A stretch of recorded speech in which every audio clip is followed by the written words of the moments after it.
Hi.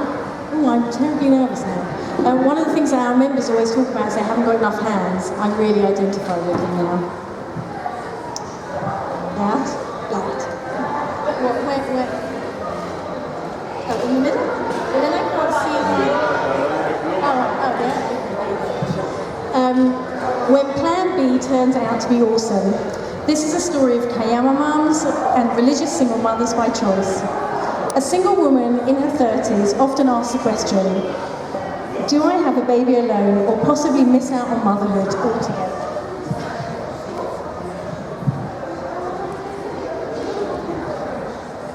This is a question that 3 of us asked in our 30s. One of them is sitting here with us, Tmori. Can you just wave your hand and tell people that you're here? And your Eliukeles, who hopefully will arrive soon. Over the next 10-ish minutes, I'm going to tell you who we are, Kayama, who our members are, and how you can support us. Now, I have to say, we're not missionaries, we're not Jehovah's Witnesses, we're not even Chabad.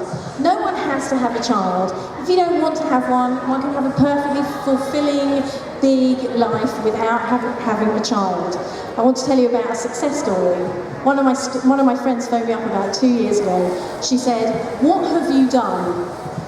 Yossi at work, we all know who Yossi at work is. Every time he sees me, he says to me, "Az matay mitchatnim?"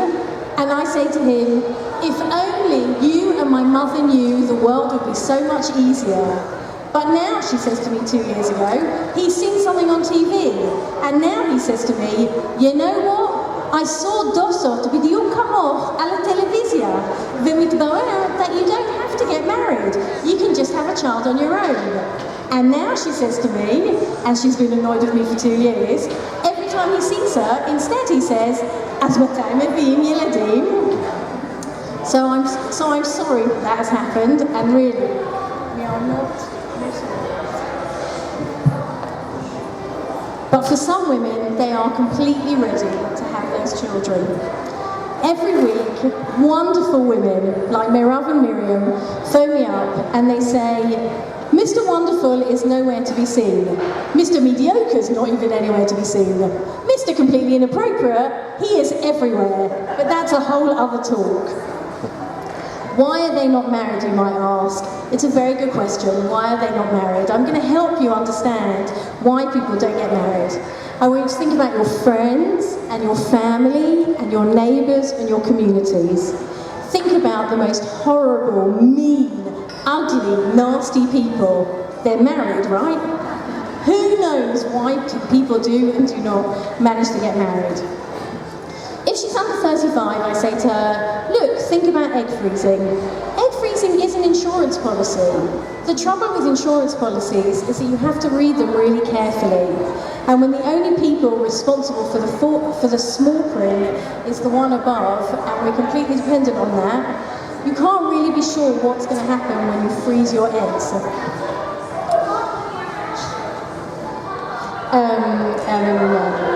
So it's a good thing to do if you have a spare 10,000 shekel. The other thing to know is that if you freeze your eggs with Pu'ah, or any of the religious organisations will help you pay for it, they won't let you use your eggs if you're still single. And that's something really important that people need to know. Yeah, I know people don't know that. If she's 35, when she phones me, I say to her, good for you, brilliant, good timing. Start thinking about it, come to our meetings, hang out, meet people, great. If she's 38, then I say to her, fantastic, brilliant, start now. And if she's 41, I say to her, start yesterday. Don't even think about it, don't read anything, just get on with it. Because the thing about fertility is that it's a little bit of a gamble, and you really just don't know who you're going to be. You might be that person who rocks up at 43, and we all know the story about our auntie's neighbour who had her first child at 52. But there are, yes, exactly, Stuart. You might be that person. But then you might be the person who phoned me a month ago, who joined our organisation at 36. She's now 41, and the doctors have said there's nothing to be done. Even with a donor egg, she's never going to have a child. Now, I know you're going to give me all of these, you know, Trafot and everything, and you should ask this one did this and this. She has done everything.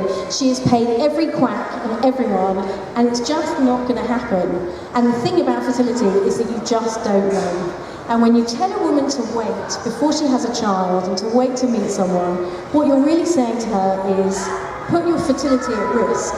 And that's what communities really have to understand when they say to women, wait for Mr. Wonderful.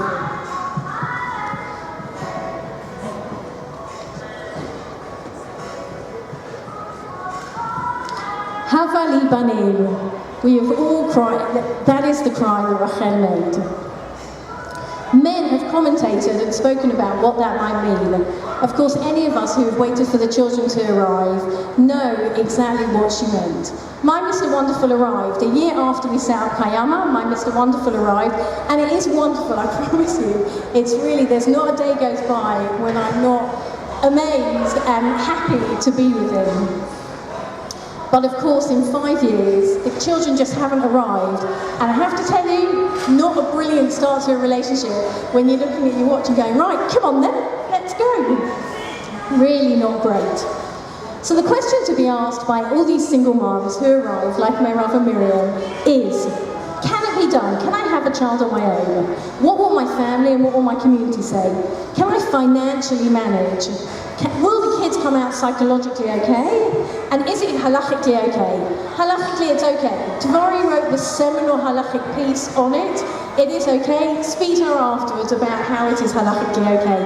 Or Google Rav Sherlock, he's written all about it. Are the kids going to come out okay? There's been loads of research already. The oldest children of single moms by choice are 40, they're in America, and all the research says that they come out fine. In fact, they really come out fine because they're not around strife and arguing and shouting.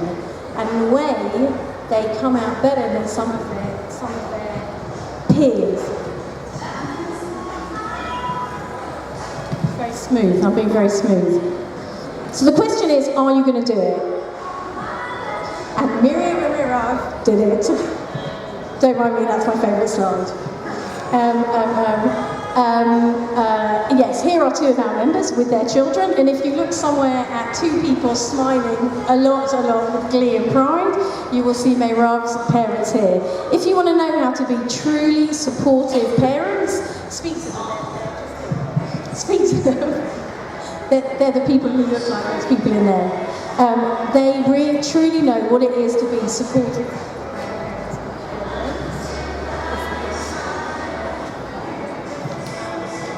Meirav started thinking about motherhood when she was 34. So Meirav got in there on time. And that's Meirav with two of her children. Because when you start, and when there are parents to support you, and when there's nobody telling you, but maybe wait, you get to have two children. Here are more of our members. We've absolutely loads of members. We've had 48 children since our inaugural conference in 2011. 48 children since 2011. Dvori is really our chalutza. She really does deserve the claps. Who are we? Who are Kayama Moms? We are Jerusalem-based, but we have members all over Israel. But we have members all over Israel and also all over Europe and America. 80% of our members in Israel are real Israelis, you know, like you, who actually speak Hebrew. Just because I have an accent doesn't mean we're not a proper real Israeli organisation, just because I speak in English. We have social media groups. We have two Google groups, one only for mums and one for anybody who's thinking or trying or anywhere in the process, because mums need their own conversation. We have Facebook groups. We've got a Facebook page. You should like it. And we have a Facebook group for our friends. So join our Facebook group and be our friend and supporter. We have monthly meetings, one only for mums and one for anybody who's anywhere along the journey. So if you're even thinking about it, come along to our meetings or send a friend to your meetings because it's worth it. Very smooth. But the real question is, how can you help? Dvori is holding in her hand a sheet where you can sign up to be a volunteer. You say what you want to do, and you can be a volunteer. We have absolutely loads of work to do. There are laws to be changed. We need to change the law that eggs and sperm need to be anonymous. The big question is always asked, what do we do about the young people's identity because they don't know from whence they cometh? Make donations of egg and sperm open and they know from whence they come. Adoption. A lot of people often say to me, well, why don't the women just adopt? Because it's practically impossible here in Israel to adopt, for a single woman to adopt. All those kids who need homes, send them over to single women. They'd be delighted to create a home for them. Right. And what can you do? Well, with a medicalised pregnancy, it's actually not very nice to go to hospital on your own to have all those tests. Take a woman to hospital. Be really nice. Or a mum. Invite a mum for a meal. Take her kid to school. Even more so, do her washing up. Pop round to your local single mum by choice and do her washing up. She'll be very happy. Clean her floor. You don't need to change any nappies, although if you do, she'll love you forever. But clean her floor and she will still be very grateful. Babysit. And if you're worried that kids of single mums by choice don't have sufficient role models, sufficient male role models, go and be that male role model. If you're a bloke, go and hang out with her kid, and then her kid will have another man in its life. And as for us, we need all the help we can get. We need to raise money because we've got so much work to do. So if you have any ideas for us on how to do that, if you'd like to donate, we'd always be very happy to get anything at all and to receive your help. And if you're a parent, you probably know everything about parenting. So do a workshop in one of our groups because we want to learn from you how to be the best parent possible.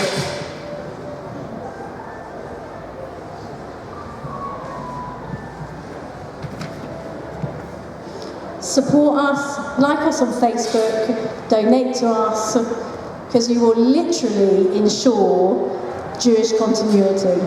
I'm Dina and we have been Kayana.